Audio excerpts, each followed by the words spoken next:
হামে আক্রান্তের 90% শিশু সাধারণত নিউমোনিয়ায় মারা যায় এবং নিউমোনিয়ায় প্রধান লক্ষণগুলোর মধ্যে দ্রুত শ্বাস নেওয়া, বুকের নিচে দেবে যাওয়া, ঠোঁট নীলচে হয়ে যাওয়া এবং শ্বাসকষ্ট প্রধান। এগুলোর মধ্যে দ্রুত শ্বাস নেওয়া সবচাইতে সিগনিফিক্যান্ট একটা সাইন।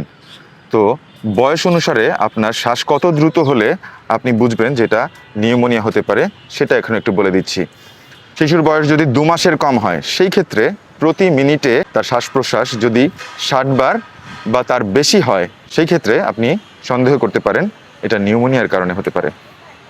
শিশুর বয়স যদি 2 মাস থেকে 1 বছরের মধ্যে হয় সেই ক্ষেত্রে প্রত্যেক মিনিটে শ্বাস প্রশ্বাস 50 বা তার বেশি হলে ধরে নেবেন শিশুর রেসপিরেটরি ডিস্ট্রেস হচ্ছে, নিউমোনিয়া হওয়ার সম্ভাবনা প্রবল।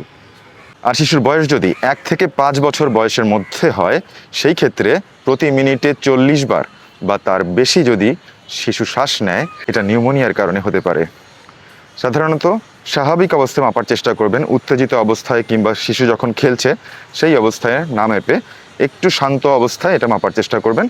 যদি এরকম দেখেন সেই ক্ষেত্রে দ্রুত শিশু রোগ বিশেষজ্ঞকে দেখাবেন বা হাসপাতালে নেবেন।